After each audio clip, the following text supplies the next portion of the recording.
Welcome back to the Empire Sports of Mind podcast. We got a lot to talk about today. NFL free agency, all of the big moves that the Jets and Giants made. We'll talk about the Yankees pitcher projections, Gerrit Cole injury news, Aaron Judge, DJ LeMahieu, everything. And we'll end with some Knicks and Rangers talk. Let's start with NFL free agency, John. What do you want to start with? Yeah, I mean, Matthew, Jets and Giants, both significant moves. It started off a little slow first day. Jets are rumored to not be, the big spenders on day one, like some teams are. They throw money at these people that are, look, free agents. The bottom line are the most of the free agents are B list players that get A type money. And some teams are very desperate and they throw A type money at players that are undeserving Agreed. of it. Jets and Giants. Look, Giants still in a rebuilding phase. Don't really have a quarterback. Don't really have an offense. So they're not really, one move away from going all in for a Super Bowl. Jets, on the other hand, you can make an argument that they're a couple moves away in the offseason away for competing for a Super Bowl. So fans were getting a little worried there the first day. Didn't really do much. Second night they woke up a little bit. Got a backup quarterback, Tyrod Taylor. That fans have been, just absolutely adamant about the Jets need a backup quarterback. I agree with it. I mean, you went in last year with Zach Wilson. We talked about it so many times. Can't do that. Aaron Rodgers still has the potential of getting hurt. He's 40 years old, coming off an Achilles injury. You need a good backup quarterback. And Matthew, Tyrod Taylor, he was the best quarterback on the Giants last year. Played the best. He was the best quarterback in New York last year that played football. So the Jets getting a bona fide backup quarterback, spent a little bit of money on him, right? I mean, they spent, I think, $6 million cap hit this year. I think $8 million next year. But look, I'm not complaining because he needed to do it. I don't care if you had to overpay for him, right? They also re-signed their punters, Thomas Morstead, Greg the Leg Zerloin, which was a must. I mean, Aaron Rodgers, I think, mentioned it that if there's two list free agents that he had was to resign these two guys that have, were probably the two best players in the Jets last season on special teams. Zerloin, I don't know, maybe he missed two field goals last year. And Thomas Morstead, just an excellent punter, so they had to keep him around, and I'm happy they did so. And then the Giants, first wave of free agency, lose their running back Saquon Barkley. Matthew, that's a tough one to swallow going to the Eagles. Mm-hmm. Yeah, I mean, there's a lot to talk about. We'll start with the Jets. I think the quarterback. This was like a must for the Jets. Look at the quarterback play last year. Then I'll talk about the Giants. But Zach Wilson was basically the best of the Jets quarterbacks that played last year, which is really an indictment kind of on the team. Zach Wilson sucked throughout the entire year. Basically, he had two good games. Trevor Siemian, Tim Boyle, both received multiple starts. Both were awful as well. So to at least get Tyrod Taylor. Look, he has injury issues too. Both years with the Giants, he was a backup both years with the Giants. Both years he was injured. That's a problem, I guess, if Aaron Rodgers, if you're relying on Tyrod Taylor to be the starter early in the year, that's going to be a problem. Then you got to get probably another backup. But if you hope that Tyrod Taylor is going to maybe step in, play one or two games this year, that is a role that is perfect for him. I think you have maybe one of the best backup quarterbacks in the league that can do that. Maybe not somebody with the most skill or most potential, but you know exactly what his role is, and you know exactly that he's going to give you competent QB play. So I think that's a good move for the Jets. And then Giants losing Saquon Barkley, I think it's overhyped the losses. I mean, Devin Singletary put up similar numbers to Saquon Barkley last year. Saquon Barkley is the better player. I'm not disputing that. I don't think anybody would. But the fact of the matter is, when you look at the running backs that have won Super Bowls or the running backs that are on playoff teams, they're not that great. You got to get cheap running backs, maybe running backs on rookie deals, in the second or third round. But paying a running back a lot of money is not usually a recipe for success. The one outlier in these situations has been Christian McCaffrey, and he's been good Yeah. under that contract. Mhm. And a lot of the running backs that you do pay, Ezekiel Elliott, all these guys, end up really declining. Running back, how many? Everyone knows that running back, the window to being in your prime as a running back is so small. So I'm not that upset. I'm surprised Saquon Barkley got that much money from the Eagles, and I don't blame him for signing there. He got the most money there, so be it. Yeah. Now look, I mean, look, it's tough for some fans, right? They're burning his jersey. I have a friend that ran Yeah, over that's not his jersey with on his road with the car. I mean, it was a little crazy. And look, I understand it. You go to a rival. It's kind of like Aaron Judge if he would have signed with the Red Sox, kind of like that. Maybe a little different, but kind of the It's a little same different. idea. Aaron Judge put up 62 home runs the year before. Saquon Barkley is like a good Yeah. running back. That's it. You're right, and I do think that it's a big loss for the Giants, right? I mean, Saquon Barkley was probably he was the cornerstone of that offense. But you got to think about it. He was the cornerstone of the offense, and he won what? What did they win last year? 4 games. I mean, Yeah. what did they do with him? So I mean, He really, what was do you? relatively healthy. Yeah. Yeah, he was relatively healthy, and I think that the Giants have bigger fish to fry than paying a running back. They're not one move away. Maybe if they were, they had the offense and and they were one move away from winning the Super Bowl. Yeah, you keep Saquon Barkley around to try to do it, but they have so much more moves to do with that money that they lost Mhm. from with Yeah. Barkley. I think that honestly, I think that was a smart move. They tried to re-sign him. It's not like they didn't at least try to re-sign him for sort of a hometown discount bargain, whatever you want to call it. But I think losing him for that money that the Eagles signed him for, what was it? What did he get a year? 11 or 13? I mean, 13. Well, and it could be up yeah, to 15. Yeah. 13. I mean, I don't 3 love years. paying Mhm. running backs that much. I don't think a winning recipe is not Yeah. paying running backs that much when you have so many issues like you do with the Giants, the Yeah, Giants exactly. I have. So agree. I think it was a smart decision for the Giants to let him go. But the same day, Matthew, they trade for edge Yeah. rusher Brian Burns. Comes out of nowhere. One rumor comes out, and then 20 minutes later, the trade happened. Yeah. It's like it was kind Mhm. of really out of nowhere. And I mean, look, edge rusher, not really that much of a need for the Giants. I mean, because they had Thibodeau, but now it's like that defensive front is amazing. I mean, it really kind of transforms that defense. I mean, you have Dexter Lawrence, tackle, and then Thibodeau and Brian Burns on both sides of the edge. I mean, that's an unbelievable forefront of the defensive line that the Giants are building here. And with that defensive line, Matthew, the secondary doesn't have to be that good because it really it hides a bad kind of you kind of have a decent secondary, obviously, but it would hide a bad secondary that good of a forefront because the quarterback's going to get pressured within 2 to 3 seconds with those two guys. So So, really yeah. love the move there. Yeah, and I think this really I kind of like this embracing kind of an identity on defense, completely. No, and I think hopefully this new defensive coordinator, Shane Bowen, they really kind of play to that, having being strong up front, having a really good, obviously, defensive line, Dexter Lawrence, Kayvon Thibodeau, Brian Burns, and even at middle linebacker, Bobby Okereke, who was fantastic last year. So I hope they really embrace that up front. But I think this is a good move. I think you look at Brian Burns and you see I think he's getting the second highest edge contract in the league. I think that's a lot. 30 million a year. It's a Yeah. gamble. This is not like a I mean, safe kind of play. This is a risky move. I do like it though. I think that I think he's underrated. I think you look at he has 46 sacks through 5 seasons. That's about 9 sacks a year, really which isn't good. bad, which is very good. But I think that there are a lot of people within the NFL, and you look at his skill set and you look at what he produces on tape, and also you look at the fact that Carolina dropped him into coverage a lot. He's not a good coverage defender. This is somebody that's a true edge that should be rushing the passer and defending the Yes. run, I guess. I think that's a mistake. I think a lot of people within league circles think that this is a guy that's going to be a perennial 10 sack guy a year and that Carolina was misusing him. So when you look at the numbers, 9 sacks a year with Carolina, not bad as it is. And I think the numbers would be a little higher with the Giants. So, 30 million a year for somebody that you're hoping you're paying him for something that you hope he can be is still a lot. But I think I think this guy's even better than what is at least his the counting stats say in the stat sheet. Yeah, and you talk about Carolina. I mean, Matthew, when he was with Carolina, you talk about them misusing him, but who did he have to hide from himself? Like he had no other defender. Because these the offensive linemen probably like double, even triple teaming this guy. They had no one else to take away attention from Brian Burns. So I think that's huge too. Now you have Kayvon Thibodeau, who had a great monster year last season. Teams are going to still pay attention to him while also paying attention to Burns. So it's going to be a problem for offensive lines to stop these two guys. It's going to be Yeah, really dangerous. That's a great pickup for the Giants.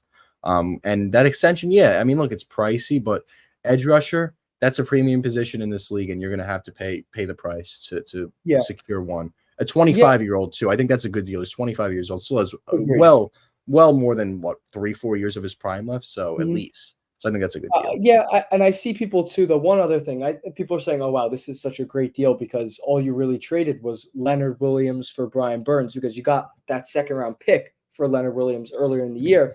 And I disagree with that because when you Yeah. factor in the $30 million extension, first of all, Mhm. you sacrifice the second round pick and the $30 million a year. But realistically, the $30 million a year could have gone to Xavier McKinney and Saquon Barkley combined. So Yes. really, you traded Leonard Williams, Saquon Barkley, and Xavier McKinney. You didn't get a return on Saquon Barkley or Xavier McKinney because you didn't trade them at the deadline. So honestly, when you look at the totality of what they've done in free agency, I like this. I like Brian Burns, but I also think not re-signing Xavier McKinney, not re-signing Saquon Barkley raises some questions too as to if you were intending on getting a Brian Burns, why didn't you ship them off at the deadline for something? You could have gotten value for a guy like Xavier McKinney. Xavier McKinney, the safety market is really we always talk about it. Safeties don't get a lot of money, but Xavier McKinney somehow did. He's clearly valued in the league. He would have been picked up in the deadline for something valuable. Same with Saquon Barkley, would have gone something. So I just I don't want it to be all praise for Joe Schoen. I think there's some questions here too. Yeah, absolutely. Move on to the Jets now, Matthew, who I think has done a really good job so far. And I was critical the first couple nights. I was getting anxious. I mean, look, Matthew, before these moves that we're about to talk about, the Jets had no tackle on their roster. I mean, the one that you can consider is Elijah Vera Tucker, but he's not really a pure tackle. He got drafted as a guard. You don't want to play him at tackle as his worst position of the two. So Jets go out. First, they trade for Morgan Moses of the Ravens. I believe it was like a pick swap. They gave up a 6. They got 6 in Moses for like a 5th. I think it's a tremendous deal. Morgan Moses is a guy that's always on the field. He's 34, getting up there in age. But I think what the draft picks that you gave up for him is really great. I mean, he was a Jet in 2021, I believe. He was on the Jets for 1 year, had a solid season. Joe Douglas, for some reason, let him go. But he's been really solid for the Ravens. Look, if you pay attention to PFF, had like an 84 grade last season. And people around in circles say on tape he looks really good as well. So he's a really good right tackle at the Jets. I mean, that's a huge upgrade. And then they go out and sign left tackle Tyron Smith, who, look, at first when free agency started, I wanted him, but the Jets reportedly go bargain shopping, right? You don't expect it. Tyron Smith's probably the best left tackle, one of the best left tackles in the league. But maybe because of his injuries, his price tag did go down. Maybe not the market he was expecting. And the Jets get him at a pretty solid deal. I think it's an incentive-based contract. I believe $6 million guaranteed, can be worth up to $20 million, depending on how many games he plays this season. But I think it's a tremendous deal. And you get a left tackle.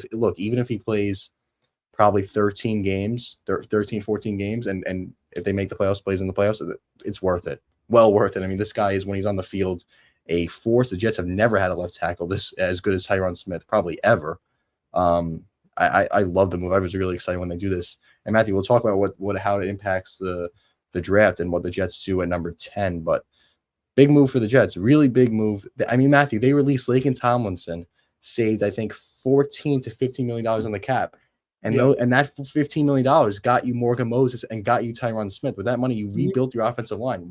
I think Joe Douglas has done a tremendous job in building the offensive line on paper.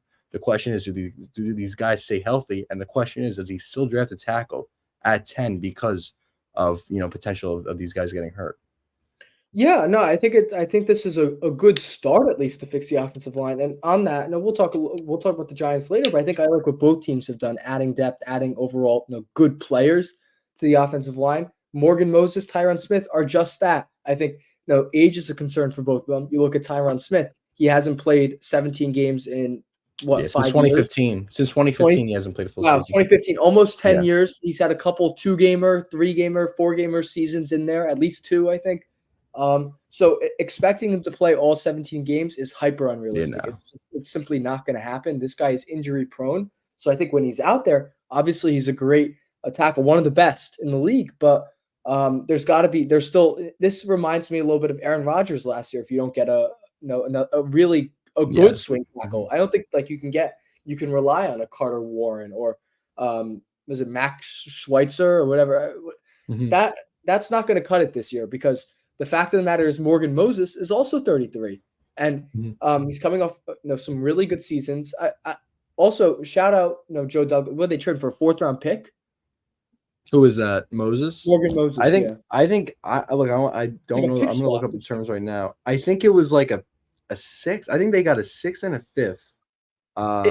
Either way, we'll get the details. I thought it was when I saw it, I thought it was a great deal, because it was unbelievable. A tackle goes in the open market from a good Ravens team that probably needs a tackle to some extent for that cheap. I think that's a tremendous deal wise, and you're not paying him extra money or anything. I think he's $5 million, but he's still 33 as well. So I think the important thing is, do you do it through the draft? Do you draft the future left tackle? But there's got to be a good. So they swap. Yeah, So they swapped 4th-round picks. So I guess the That's Ravens crazy. got the higher, the Jets' 4th-round pick, and Jets gave up a 6th-rounder, conditional 6th-rounder Wow, to that's land nothing. Moses. I Yeah. mean, it's a great trade. And Matthew, you talk about Is there something in his medicals? Like what type of trade is I that? have no idea. Maybe I mean, look, and his cap room is his cap hit is $6 million for a start Nothing. right tackle. That's a Peanuts. steal. I think that's Yeah. an absolute steal for the Jets. And Matthew, you talk about his age. Yeah, it's a concern, but this guy has been a guy who's played in probably every game, I Relatively think, the past durable. 5 years. Yeah. He's Mhm. really durable. He's out there all the time. So not really concerned about him getting hurt. Tyron Smith, I mean, he is not going to play 17 games. There's no way. So, I mean, that raises the question. Do you trust Carter Warren, who a guy who is his second-year player going into next year? The Jets were high on him in camp. They really liked him. I think they drafted him in the 3rd round last year, 3rd, 4th round. Do you rely on him as a guy? And my thing is like this. I saw someone mention this on Twitter. Very smart guy, probably definitely smarter than Nathaniel Hackett, saying maybe run like a 6 with all guys healthy in the line that you have right now, projected starters. Have Carter Warren play as a 6-man. Maybe some formations you have 6 offensive line out there. Try to get them in game mode if one guy does go down. I like that idea. Nathaniel Hackett will never think that. He'll say, "Oh, we'll go with 5," and wouldn't even. I think that's a Tight very end. You smart could idea. throw Try to tight go. end there if he wants to Yeah, block, right? I think that's a very smart idea, but yeah, Nathaniel Hackett's not that smart. The guys on Twitter are definitely smarter, that's for sure. But Matthew, I don't know, because at 10 now, like I when they got this, I was texting Matthew, "Wow, I want a wide receiver now. I want a wide receiver." But days after, like, digesting this news and taking it all in, I kind of want to tackle if Olu Fashanu is still out there at 10.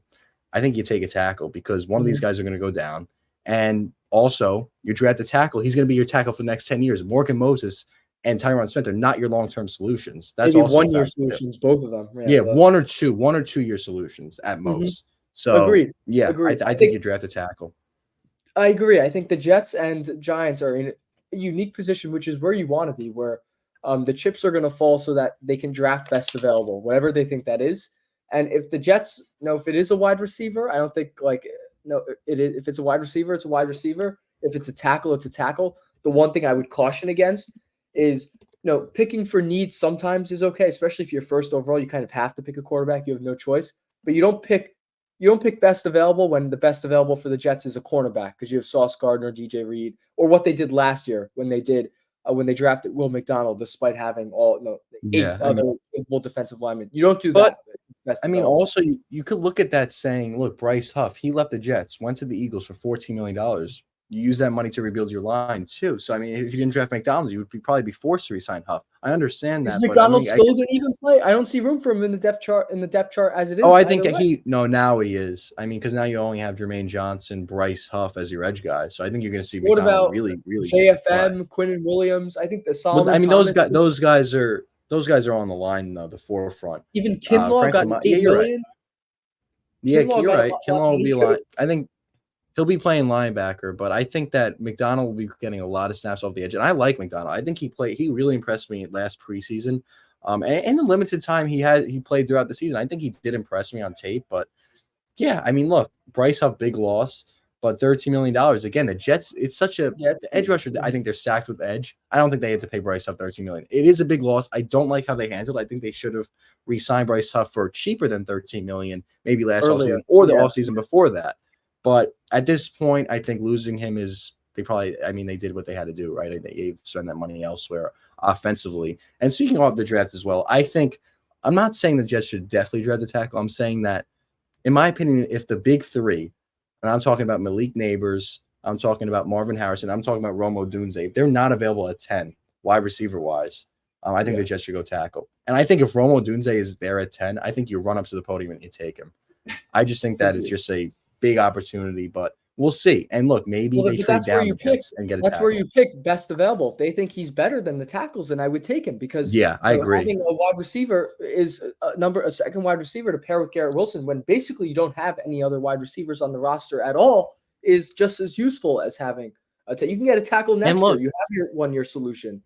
Yeah. So And look, I think maybe a the Giants are team also in that a similar position as well with respect to wide receiver at least. But yeah, we'll see. I think another possibility is the Jets trading down. Say Odunze is available and the Jets don't like him, but another team does. Maybe they get the Jets' second round pick because remember the Jets don't have a second round pick in this draft because of the Rodgers trade. So the Jets Yeah, are sure. probably maybe going to try to recoup that pick, trade down, and take a wide receiver maybe at 15, and then take a tackle in the second Interesting. round. Yeah. Like there's so many options for them to trade down.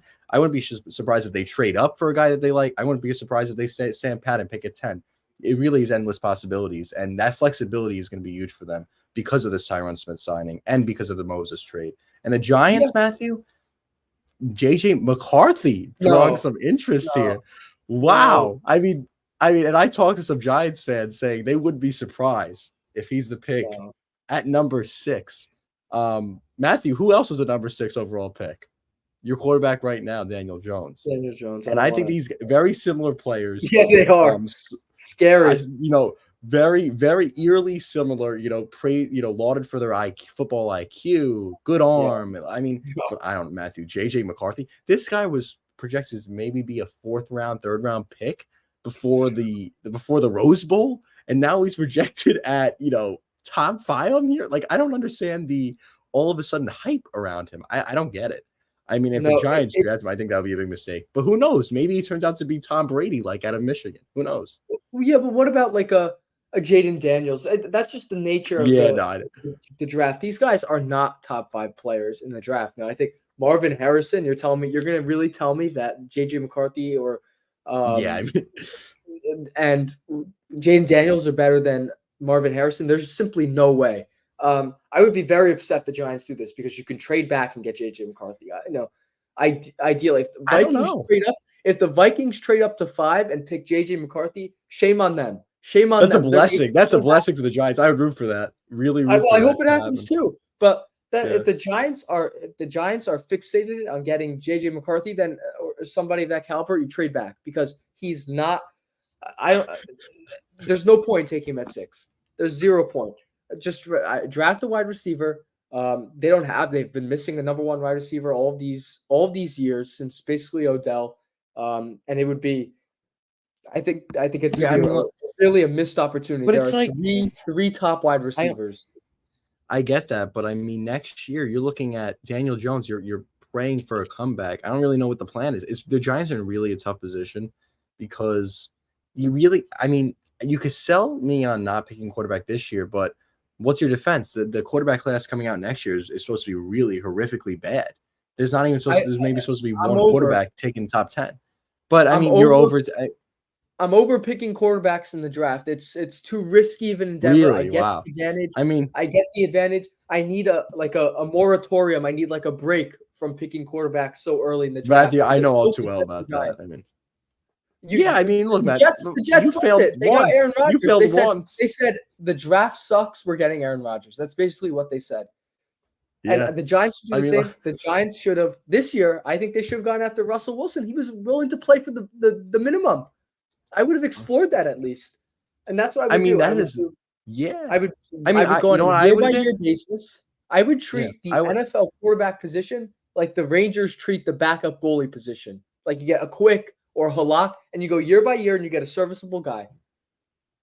But the thing is, I think that the Giants, if they got Russell Wilson, they drafted a quarterback maybe in the 4th or 5th round, have him sit behind Russell Wilson for a few years wouldn't be a bad option. Or Justin Fields, maybe you get Russell. Maybe you did what the Steelers do. You get Wilson and you get Justin Fields. I would have gone Fields too. Fields for a 6th round pick is a steal. I mean, that's an unbelievable. Yeah, it's such a steal. I would have explored that. I would have done all these things. And Justin Fields, if he's good, is extendable. Then maybe suddenly you found your guy. I would treat quarterback. Yeah, I agree. It's too risky. You're telling me Jaden Daniels is going to 100% pan out? I know JJ McCarthy is not going to be a good NFL quarterback. He might be okay at best. He might be okay at best. He's not going to. You know, Matthew, I'm looking at his headshot right now. You cannot tell me that he does not look like Zach Wilson. Yeah, I was going to say identical to Zach Wilson. This guy, I mean, really, he's combined. He's Zach Wilson and Daniel Jones combined. Isn't that a problem?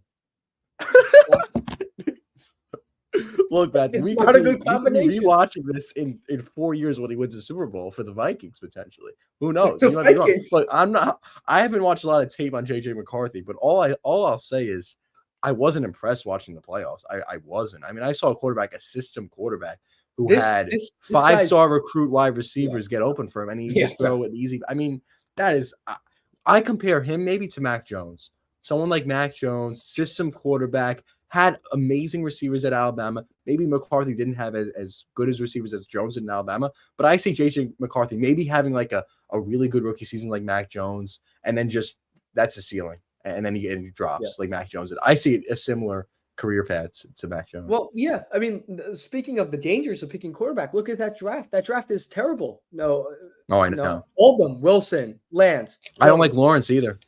I And don't like Lawrence either, to be Lawrence honest with has you. been disappointing. He's supposed to be generational. He's been a little bit disappointing. You can't avoid that. But He's been the one very. thing is, I think the absolute best case scenario. There's no way that you're getting like a ultra talented quarterback with JJ McCarthy. You're getting a system guy. The best case scenario is you get a Brock Purdy from JJ McCarthy. That's the best case scenario. And Brock Purdy, if you take him off the 49ers, I'm not sure if he's good. So Yeah, I mean, it's too risky of endeavor. I'm the draft, unless you're number one overall, and then you're at least going to get somebody that's like Trevor Lawrence's worst case scenario, basically been worst case scenario at number one overall. I'm not on board with it. So I agree. I think you runs to the podium when you take Malik Neighbors of LSU. I think you really that's a guy who some people have in the league over Marvin Harrison, who is supposed to be one of the best wide receiving prospects of all time. So that speaks volumes. That some teams have Malik Neighbors over Marvin Harrison. I think that's unbelievable. That just if Marvin shows the amount of Harrison talent he drops the has. Giants, that would be an absolute godsend. That's not happening. And you really I don't think you that's run happening. the pick as soon as the previous pick goes in, the pick should be in. Yeah. Oh yeah, you speed dial freaking Marvin Harrison, say welcome to gang, whatever you call them. Yeah, no, it's not gonna happen. You're Blue, right. whatever it is. It's not gonna happen, but you never know. Look, we've seen crazier things. Maybe the quarterback onslaught, maybe someone trades up for a quarterback, and then that makes Harrison drop one more slot. I do see a possibility of Rome Odunze, the third best receiver in the draft, people are saying, dropping to the Jets at 10. I do see that as a possibility. That's probably not gonna happen, but it's still a possibility. The Giants, though. It's interesting. Oh yeah, I think it depends. I mean, maybe you trade down to 8 and then you take him there. Yeah, could happen. A team that really wants a quarterback. So we'll see what happens with that. I mean, very intriguing. The draft. Matthew, where do you want to go next? You want to go? I want to go NCAA next. I think we forgot to mention NC March Selection Sunday.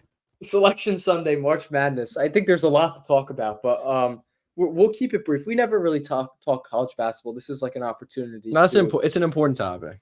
Yeah, it's an opportunity to vent. I don't even know just a little bit of just some thoughts. John, why don't you start, and then I'll take it in. Yeah, I mean, look, going into this, on top of our minds is, look, the New York team, St. John's, do they get in? The conference that we really pay attention to is the Big East Conference. Yeah. Teams like Seton Hall were in the bubble, St. John's, Providence, even Villanova was out of it because they lost in the tournament. But there were teams that were potentially we're going to get a bid. And then St. John's kept waiting and waiting. They didn't get in. Seton Hall, you think, okay, maybe they get in. They probably have a better chance over St. John's because they had a good win over UConn, had a couple quad one, actually less quad wins more than the St. John's. Lost to St. John's in the tournament, so maybe not. But they both didn't get in. Providence didn't even get in. And UVA, teams like UVA, teams like Michigan State, who really, worse net rankings, whatever the other BS ranking system they have. Quad one wins wise, St. John's has all those teams beat. I think it's just an embarrassment by the committee. And I think the Big East actually released a statement tonight about this, Matthew, that they are, saddened by this, that they are, they're very frustrated with the committee's, decision not including Big East teams here. St. John's had 21 wins in the regular season. Seton Hall had 20 plus as well. In a conference where people regard as one of the best college basketball conferences in the nation. So they only got 3 teams, and those 3 teams were a 1 seed, a 2 seed, and a 3 seed. Creighton and UConn. I think it's an absolute embarrassment having teams like UVA and Michigan State. Those teams are terrible. And I think St. John's would they would beat both of those teams by more than 20 points. I think it's a disgrace. Yeah, I have a lot of thoughts. First, I'll start with this. I think I'll just branch off of you a little bit. The Big East is a great conference. You should have they should have had more teams in Seton Hall, St. John's. I don't even care who, but St. John's. You look at some of the net rankings and Seton Hall too. Around 25, 64 teams make the tournament. It's 68 teams. 68 when you think about the first four. Yeah. So you have to include number 25.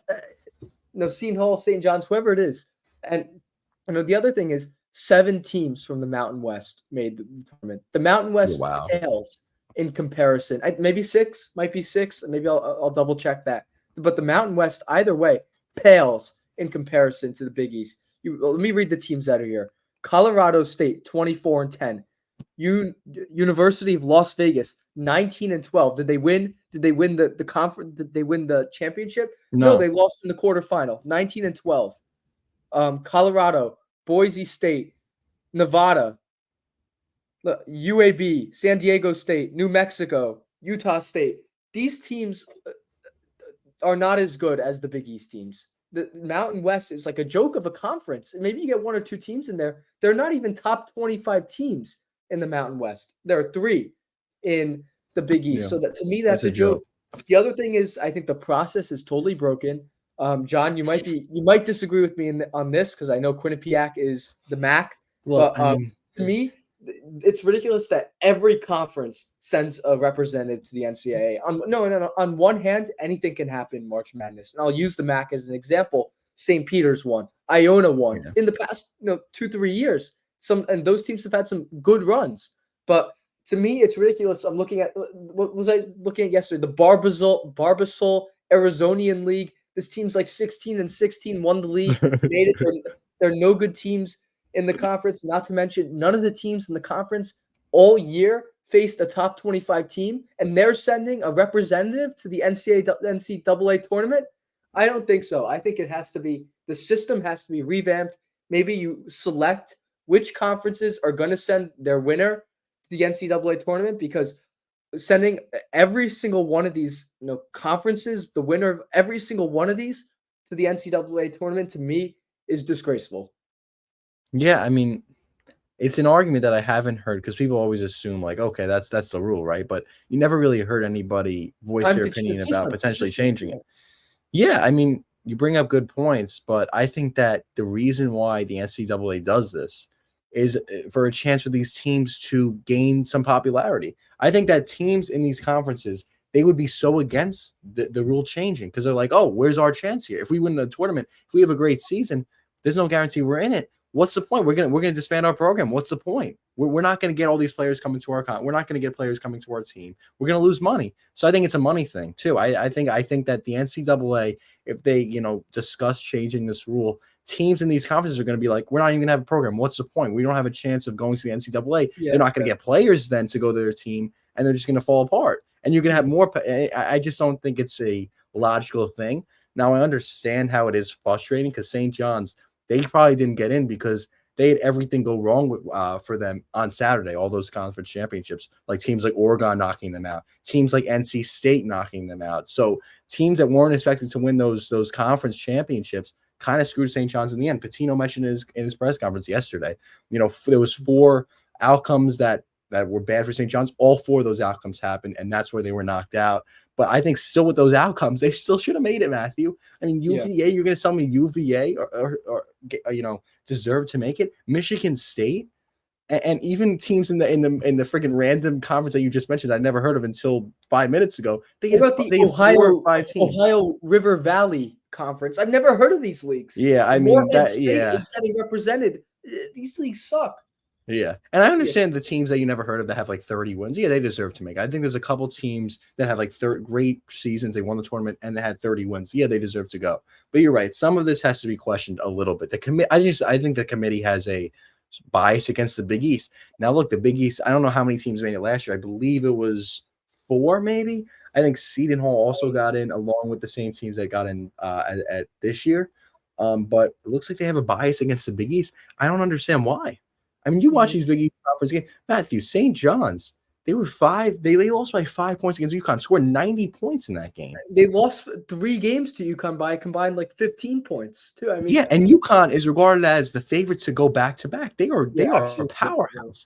St. John's hung with them. St. John's beat I want to say they beat Marquette, right? I want to look Creighton, at their big Creighton, wins Creighton. here. They beat Creighton. Well, the Yeah, key thing I with mean, St. John's was they won all the games. There's no bad losses with St. John's, except for yeah, Michigan in the they beat beginning of the year. Villanova That was twice. the beat Matthew, Villanova. And they lost to Marquette by 1. They lost to Creighton by they had a 1 the lot of other good game. losses, and they didn't have any bad losses, and they had 1 or 2 good wins. Yeah, the quad 1 wins. I think they had 6 quad 1 wins. That's tournament worthy. So what are all these rankings? Net rankings, blah blah. I don't even know the other one. The other one's some random letter combination. That's just I don't really know what it stands for, what it's Yeah. abbreviated for. You could go shove that up. You know what? Because those rankings mean absolutely nothing anymore. They are so discredited. Don't even pay attention to them throughout the season. It's over. I don't understand. It's just a free for all committee that just it's turning into the college football. I guess now, even with 64 teams, I don't think there's enough. It is athletic. I think it's like a random assortment of like athletic directors. Obviously, this is like a corrupt committee. I mean, That's it's part of the disgraceful. process that needs to be corrected. But yeah, agreed. And this is something I mean, I picked up on it early in the year too. I was like, no, St. John's is like they're gonna be they're gonna win a game or two in the tournament. They should maybe be considered top 25. Matthew, I think they Yeah. would have won a game. I think they might potentially had a chance to go to the Sweet 16. I think that they were really getting hot at the right time. You had a coach that lit a fire in the players when he, called all of them out, and they were playing better. Really have good talent. I mean, they scored 90 points against UConn. They scored, 80 points against, they're a high scoring team. They're really a good basketball team coming together as a unit. Rick Pitino got his guys going, and they lose. I mean, and you thought that they were in the tournament that game. They had to win that UConn game. That's what it came. Yeah. And even if they won that UConn game, are they in it? I don't know. You can't No guarantee clue. that. Yeah. So I don't know. It's No disheartening. I think it's look, I wanted to see a New York team in like Pitino as a coach. I really would have rooted hard for them. Matthew, our team now is NC State. I actually seen that probably so a bit. NC State, DJ Burns, Michael O'Connell, who I know, the point guard. I love that team. I really do. I really hope they go far. And I think that Matthew, in the bracket, I had them going to the Sweet 16. I really hope they I like DJ Burns, but Matthew running out of steam soon. I don't know. Yeah. Speaking of bracket, I'm kind of protesting the bracket this year. I know this is like the first. Everyone thinks they have a perfect bracket, but right when they put it in, so I'm in one. I'm not paying for any bracket leagues. No, anybody who's watching this, I'm not paying for any bracket leagues. Wow. If I do it, I'll go in for free. I already made my bracket. I'll submit the one I made, and it has NC State winning in protest. That's why NC State. DJ Burns. That's who I have winning. NC State. Over UConn. I hope. Look, good. I don't want to see UConn repeat. Matthew, I don't like that team. I hate Hurley. I think he's the biggest cocky guy, cocky coach, just arrogant, and did not defend the Big East on ESPN. I watched his interview last night. ESPN asked him about why the Big East team. Yeah. What, Matthew? They were on their hands and knees begging the Big East to take them back in 3 years ago. Did they forget that? Getting back to the Big East is what turned around that program for UConn. They would not have that championship if they were never back in the Big East. Yeah. They were on their hands and knees. I don't want to hear it from them. They are. I want them out too. Get them out of here. I hate that team. I hate how they're ran. I really hope, but they are really good. But I don't like. They're not likable. They're not. I don't know. It's me. I don't know if it's me. I hate that team so much. Well, honestly, I hate the team. They have done a good job because, like you said, they were in a vulnerable position. And the recruiting they've done, I mean, they have a lot of good players on the team. Interesting, even guys even Donovan Clingan. You think that guy is can't move half the time, but to take a chance on somebody that's 7'5" and whatever as a center is a good idea. So it's been smart nonetheless. But I agree, no, they've not, and they haven't done anything for the Big East now for a couple of years, even when they've been good. But I think they haven't. No, they haven't. And wouldn't you think that would, validate that more Big East teams getting in than winning the championship last year? Wouldn't that make the Big East look better? No, I don't get it. Yeah, I don't understand it. I think that's about it. I think go NC State. We'll see. No teams. I guess I'll go NC State. Go Duquesne. Go Duquesne. I hope they go all the way too. I really hope Duquesne goes far too. The teams that are on upset watch for me, I just want to throw them out quickly are UNC and Duke. Watch them get mauled basically by NC State. How are they going to beat Purdue or something? Matthew, Kansas too. Kansas is going to be a big out. Sanford is winning. Sanford Bulldogs, baby. Root. They're winning. Okay. That's good. That's good for the NCAA tournament. Let's move on to to Yankees news. Maybe let's start with the injuries, and then we'll do our Oh, pitching great. projection for the starting rotation. All right, Matthew, we talked about Yankee spring training. Injuries list is it's going to take a little time to read off here. So Aaron Judge going to be out for opening day. No, I'm kidding. Probably, right? I mean, who knows where he is? 3 Who days in a knows? row. 3 days in a row. Oh, he's slated to hit batting practice today. Didn't come out. Next day, didn't come out. Today, didn't come out. Where is he? It's so Like, low. is he put it on a milk carton? Where is Aaron Judge? And look, Boone says he's expected to play in I don't believe 4 of the next 6 Yankee spring training games. No, until I see this guy, Yeah, I don't believe in the that. lineup, even when he's in the lineup, I want to see him watching on TV, him in the batter's box. Until I see that, I'm not believing he's playing opening day. I'm not. They lie about injuries. They lie about so injuries. annoying. And yeah, It's pointless. What is the point of telling me? No, I saw a good tweet when I always see teams when they post injuries, they use medical terms. The Yankees, it's like never a medical term. yeah, It's always Matthew. like, Did these doctors? Did they go? Did they? Yeah. It's an ambiguous. Did they Like, go to oh, school? he had an MRI on his abs. Like, what? That's what they said. Nothing specific. Oblique. What? I have no clue what that means. And then they're like, oh, he has a bruised ab. What? I never heard of that. Wait. So now bruised ab. No, I don't think I've ever heard. And look, I've been to school 2 years in the medical field. I never heard that. And look, yeah. My question is: are these doctors? Are these trainers? Did they go to school? Like, who uses ab as it's oblique? It's an oblique. It's the same thing. Ab is they're afraid of colloquial oblique. term. Yeah, Ab is a colloquial term. Ab is a slang term. It's not a real term, medical term. If you're going to use oblique, because they don't want to use oblique because that's going to scare the fan base. That's the bottom line. That word scares the fan base. It's a oblique. And it might And be my a question sprain, is, it might be a grade 1 sprain oblique, quite frankly. We have no that's clue. bad. That's bad. Yeah, they don't tell you anything. But A even sprained DJ oblique is LeMahieu, not good. they say I mean, I guess you could see exactly how he fouled it off. He fouled it off his leg. It's just like his leg is. There's no specificity. He has a bad bruise on his foot. A bad bruise on his foot. Bruise on his foot. Who knows what bone what's in going the foot? on There's multiple. There is 30 bones in the foot. Which bone is bruised? Tell me. I don't Aaron know. Judge's toe injury. Did he have turf toe? Yeah, Nobody knows what he had last year. They said, "Oh, it's a toe." There's injury. no diagnosis. No, the doctors don't diagnosis. diagnose, Matthew. You got to go to Neil Eltrust, and he'll give you actual diagnosis. That's why I actually trust Gerrit Cole's diagnosis, because he's actually a well-renowned doctor. I actually trust that. Can he be the Yankees team doctor? He's the Dodgers team doctor. I think he's also the I think Chargers as well, LA teams. Oh, interesting. I didn't know. I mean, Matthew, that says a lot too. Gerrit Cole. I know he's a guy that always has to evaluate all his options, always get every last opinion. It says a lot that he has to go to LA to see a doctor. It says a lot about the Yankees situation. I think it says a lot about their medical team that he has to travel all the way to LA, cross country, to get a medical opinion. I think it says a lot. Yeah, and that what's that? Dr. Ahmad has been the team surgeon. I feel like it's always like it's Dr. Ahmad. He's been good. Yeah, I guess he's good. Yeah, I mean, one thing is they messed up Severino too, right, with that diagnosis. They did. He messed up Severino.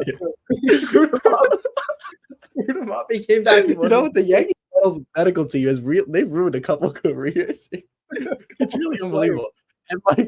And Judge's injury, you don't even know what it is. I think it's a grade 1 strain, probably of the oblique, is my guess. They just don't want to say anything.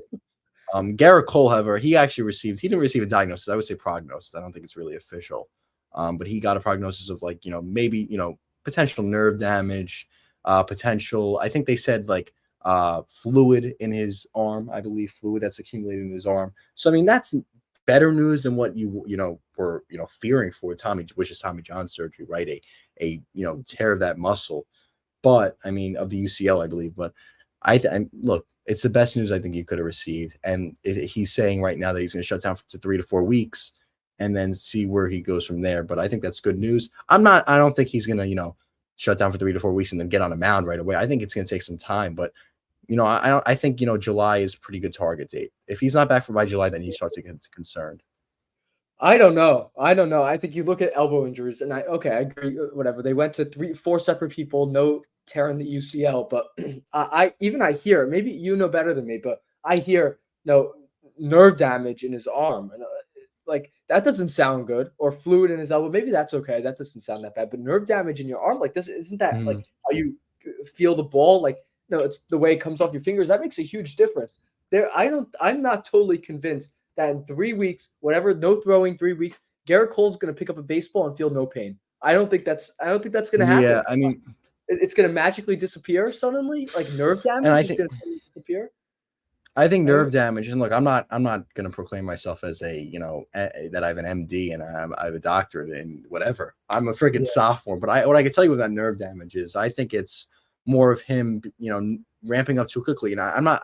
He said it himself, but I would also assume that as well. Ramping up too quickly, overuse of the arm, and I think some of these guys nowadays, I don't think Gerrit Cole really. Some of these guys just has to shut down for 2 months in the winter. Shut your arm down. Your arm is not meant to throw and throw and throw. It's gonna eventually get injured. It's not meant. Your arm is not meant to throw a baseball for 12 months straight. No, it's going to get irritated eventually. I think in this case, I think Gerrit Cole went a little too hard in the winter. I think that his program has to be, I think change. I think he just went. Well, he won a Cy Young. He probably got hyped up. Oh, I got to get better. I won a Cy Young. We can win a World Series. I think he just got a little too hyped up, ramped up a little too quickly.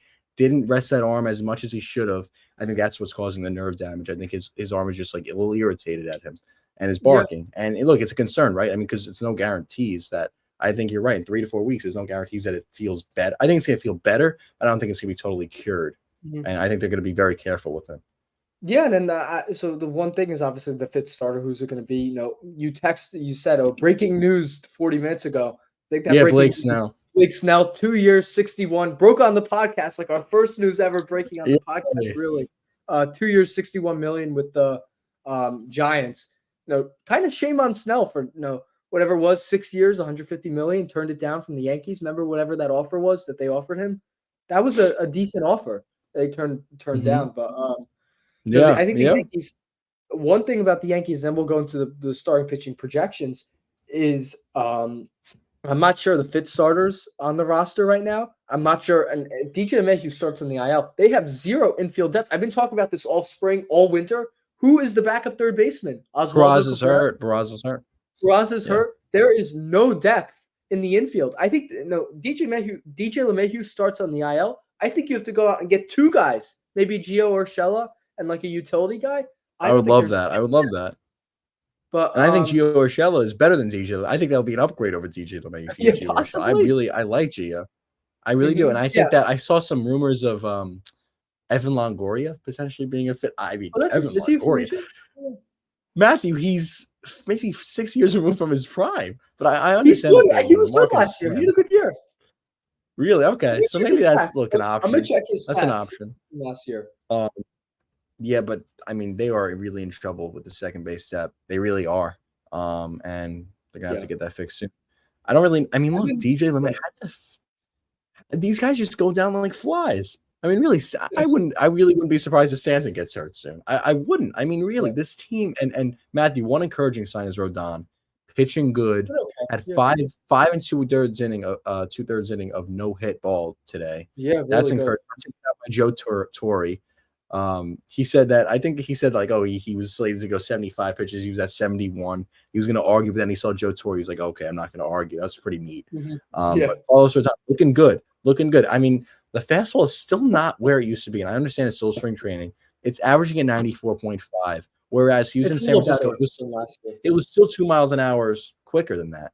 And that, I mean, look, it's maybe he's still not totally built up, and we'll see with the regular season, right? But the fastball definitely looked like it had more jump to it. And it looks like he's actually instituting a cutter, which I'm actually really happy with. Because Matthew, he only has 2 pitches. He has to – we said this. He has to establish another pitch to be a successful starter with the remaining years of his contract with the Yankees. And I think that a cutter is similar to what Gerrit Cole instituted a cutter last year. Didn't use it that much, but even if you use it 10% of the time, it's still going to be helpful.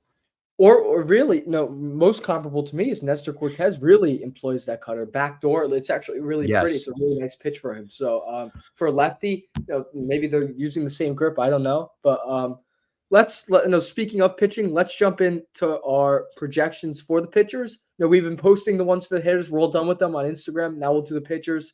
I don't know if we start with Gerrit Cole or if we start with opening day starter Nestor Cortez, which was announced. But whatever you want, John. Pick somebody and go first. Okay, so Matthew, I didn't do this. I wasn't prepared for this, but we're gonna go off the limb here. I think that's the best. I think that's the best. Now, do you want? I think we give ERA, and I think we give wins and loss. I guess maybe not wins Yeah, and loss. I think ERA and innings innings pitched. pitched. I innings pitched would be good. I think innings pitched and ERA we're gonna go. Strikeouts is a little crazy to predict too. Maybe whip. I Well, don't know. yeah, maybe whip. Yeah, all right, we'll do those three. Gerrit Cole first up. Interesting, right? I mean, how many games is he gonna play? Yeah, that's a good question. You know what? If he misses, say he misses 2 months, that's how many starts?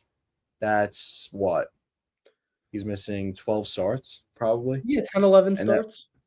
I think he's gonna miss 12 starts. That puts him at 20 games pitched. Say he pitches 6 innings per. He's probably at like 130 innings, 135. Yeah, probably I'll say 130 for him. 130 innings pitch. I'll give Gerrit Cole a 3.15 ERA, and I'll give him a whip of 0.95. I think he has another really strong year. The concern is when is he going to return, and if he does return and he's fully healthy, he'll provide for this Yankees rotation. Yeah, I think that's really optimistic because I just told you maybe I think he's going to pick up a baseball in 3 weeks and he's still going to be sore. And I think I think they're going to say, you don't have a torn UCL, you're not getting Tommy John. What's the point? And he's going to have to like pitch through it or something, or like pitch on like a limit, something he's going to have to deal with just throughout the season. But I think that there's a lot of room for error. I think 2 months. They said minimum 1 to 2 months. To me, that means 3 months. So let's say he pitches half a season. That's maybe 100 innings pitched. I'll put it at 95 because the first half is just a little longer. The build up kind of. He's supposed to build up. I think that the numbers are going to spike this year because of this. If he's not, if he's not able to feel his fingers because of nerve issue, that could be a huge problem. So I'll put him at 3.3. I still think he's going to be fine, but not maybe the 2.63 that he had last year. So 3.3 puts him at maybe a 1.08 whip. So that's for Gerrit Cole. We have different projections. Interesting. Okay, so next one I guess is going to be Nestor Cortez, right? He's an opening day starter now, actually. So we'll go with him. Nestor Cortez, now he's going to have an IL stint.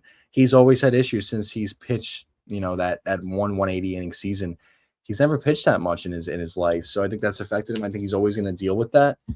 He's never been, built up to be a starting pitcher that will give you that many innings. So I think he's still going to have those issues. Hopefully not, right? But I have him at 150 innings. I think that's decent. Yeah, 140. I say 140. I'll give Nestor a 3.95 ERA. I think that's solid for him. And I'll give him a whip of 1.10. Solid year I think that's a solid year for Nestor. I think that's what the Yankees were hoped for. I think he's a guy that, still is, the home run ball still a concern. And, the injury, I think the injuries, if he's healthy, Nestor Cortez is a good player when he's on the mound and healthy. But, when he has those concerns, he's not, you got to hope for it, right, Matthew? Because the Yankees have pitching depth concerns here. So I hope that's a good year for Nestor, in my opinion. Yeah.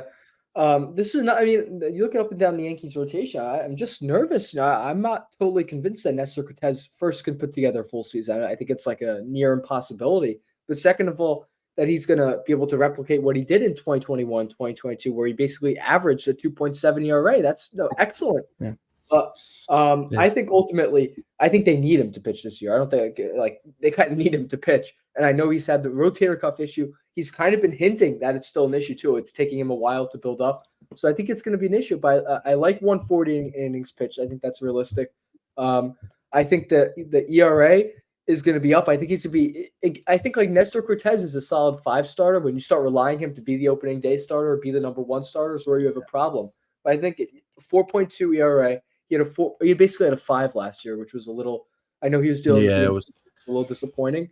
And then I guess corresponding would be maybe a 1.17 whip. But I think these numbers are okay as a 5 starter, but the expectations now are going to be set so high just because of missing Cole for half the year, basically. And I hope that he does better, but I think that there could be problems. Yeah, next is Carlos Rodon, who's such a wild card. Does he bounce back from the terrible year last year with the injuries? And Matthew, I'm gonna go on ride the Carlos Rodon train. Have him pitch 180 innings. I think he's gonna stay healthy the whole year. Wow. I think he's gonna have an ERA of 3.65. Oh, and I think he's gonna have a whip of 1.15 because he still has some walk issues. 1.15 whip. Solid year for Rodon. Solid year for him. And I think that he has a bounce back year from the Yankees and really proves to be a solid 2 to 3 starter. And that contract's not looking as bad as it did a year ago. Yeah, I think that's generous. I think look last year when he did get healthy, and I think he was about as healthy as you can get at the end of the year.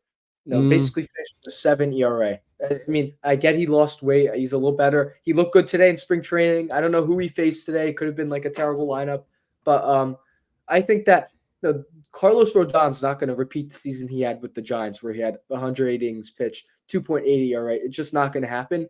I think that you're going to see a return to the medium. What has Carlos Rodon been in his career? And I'm looking at the averages right now. It says 101 innings pitched. I think it's going to be more. So I'll give him 130. 3.83 ERA. I like that. I think that he's going to be kind of a return to the mean this year. Again, okay, is like a 4 starter, but as the number 2 starter that he's being paid to be, I don't know if I'd be disappointed with. I mean, this is kind of like this would be a decent bounce back, I guess. But he has the walk issues. His career WHIP is 1.25, which is very high. yeah, yeah. I guess I'll take it to be a little less, 1.2. But this is these 130 innings that I have him pitching. I think they're going to be innings where he's battle. I think like the 3.83 ERA might be generous. I think it's going to be a lot of battling and really trying to fight through with his 2-pitch terrible combination. Okay, next up, Marcus Stroman. Big signing by the Interesting. Yankees.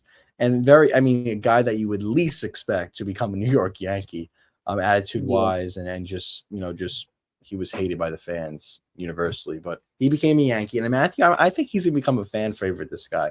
I have him at 175 innings. I think he's going to provide a huge boost to this Yankees rotation.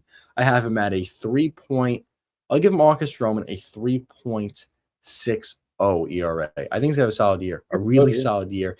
And I think he's going to have a whip of like 1.2 because he does have some walk issues. But I think Marcus Stroman, I think he really plays well at Yankee Stadium. A ground ball pitcher, Matthew, sinker ball pitcher, that plays well at Yankee Stadium. Yeah. I think that Matthew, Gold Glover, he's going to be fun to watch, Marcus Stroman. I think he's become a fan favorite. And look, Matthew, you can all backfire in my face. He can have one bad start and say really bad stuff in the press conferences. But who knows? Who knows? And I think he's going to shock a lot of people. And I'm excited to watch Marcus Stroman pitch this year. I really am. I'm definitely excited to. I mean, you kind of stole a lot of my points, to be honest. As I say, ground ball pitcher. This is maybe a guy that had injury issues the last 2 years, but before that was actually a durable pitcher. Has 2 seasons where he pitched 200 innings. 2021 pitched 180. I was gonna say maybe there's gonna be a return to that. I'll stick with that. I'm gonna make a similar projection as you, but with a caveat. So I'm gonna say first, I agree with you. About 175 innings. That's what I'm gonna have him at. An ERA, I'm going to put a little higher at like a 3.9, which I think is going to be solid, especially when you're getting 175 innings from him. You're going to be happy with that. A whip of 1.15, I think that's reasonable.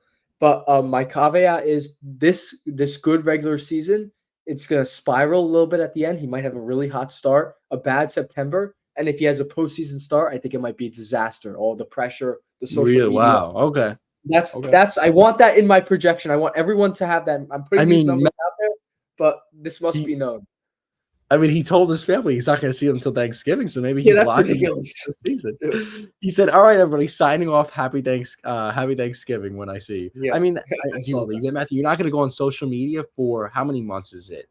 Freaking 8 months now, from March to November. Get the hell out of here! You're not. This guy is on Twitter every night on a burner account. Don't get me wrong here. There's no way in this day and age you're avoiding social media like that. No way. But hopefully it's not a distraction from him. Hopefully he's right, true to his word. Yeah. Who's next up? We got Clark Schmidt. We'll go Clark Schmidt. And you know what? I'm high on Clark Schmidt as well.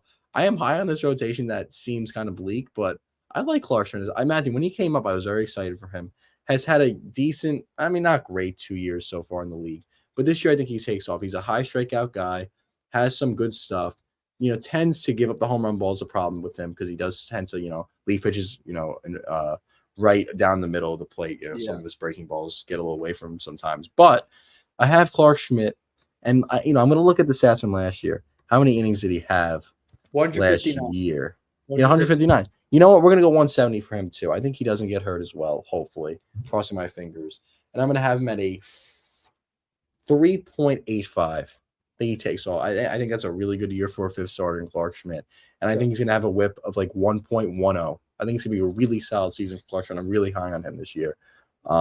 And I think he's going to be one of the best fifth starters in the league if he has those stats, right? So Clark Schmidt, I'm really excited to watch him pitch as well. Yeah, I'm looking through this. I think there's the void. Cole is going to be out. Nestor, Rodon, Stroman, we all kind of having like mediocre years, maybe injury issues, 130, 140 innings for some of those guys. But I think there's a void, and Clark Schmidt's going to fill it. Maybe not to the level that obviously Gerrit Cole can, but I think he's going to step up, and I think he's going to step up more than you think he's going to step up. I think this is going to be a full season Wow. from him. He's 28 years old. People think of him as if he's like, young, 25, whatever. I mean, I thought that too, quite frankly. But this is like the prime of his career, 28 years old. This is as good as he's ever going to be. I think he's going to put together his career year this year. I think I'll give him 180 innings. We saw beginning of the year last year, efficiency was a problem. He actually got really, really good with it at the end of the year. Was really, working at like a better pace. I'm going to put him at 3.5. I think this is great. I think he's basically going to be the 2-starter, 3-starter this year. And I'll keep the 1.1 because he's had some walk issues. He's had overall control issues.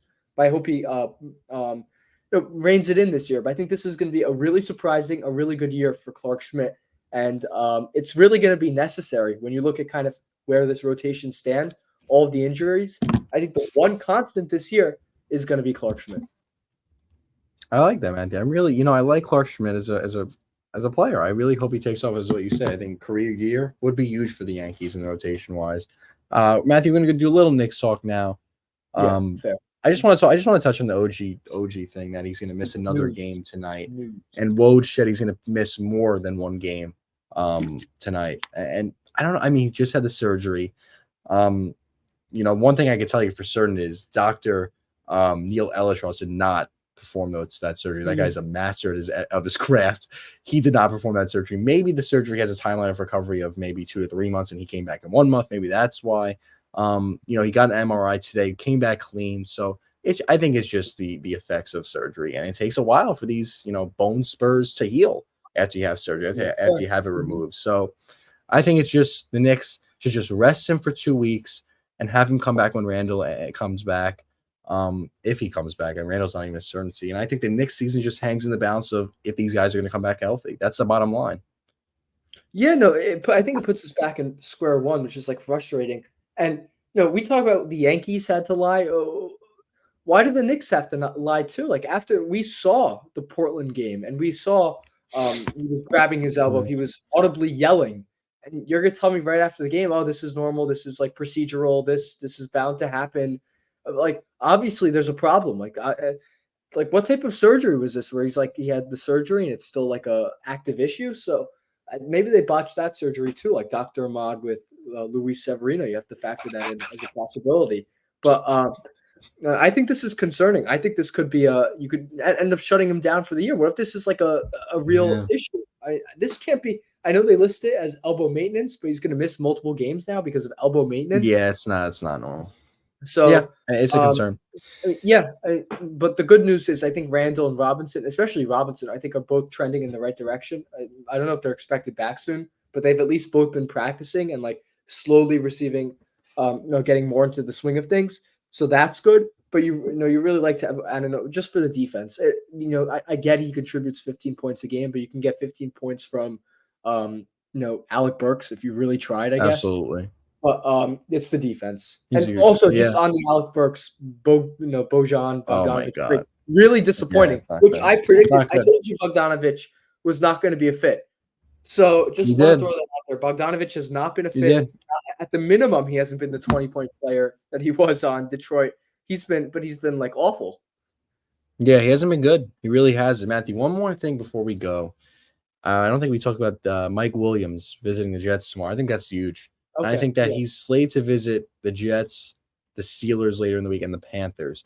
But those visits won't happen if the Jets lock him up tomorrow. I think that deal's probably not going to get done. He's probably going to do his due diligence and visit all these teams, see where he fits best. But you cannot. I think the Jets are the best fit out of these 3 teams: Steelers, Panthers, Jets, Chargers. Chargers are also interested, but I still think the Jets offer him the best.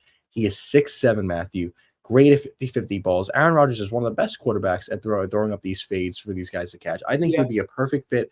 I would sign him up on, 1-year deal, incentive base up to 25 million. I would do, and do a base salary of like 8 million. You have the cap space, and you could have more cap space if you extend DJ Reed. That would lower his cap hit this year. I would do that. Sign Mike Williams and go get me. And then you have so much draft flexibility. You don't even have to draft a receiver in the first round anymore. You could do it in the later rounds and focus on a tackle. So Mike Williams would be a perfect fit. Only problem with him is he got hurt last year, ACL injury, but ACL injury is not a death sentence anymore. These guys recover faster. It's not 1980 anymore. He'll be fine. And other than that, I hope this gets done. We'll see.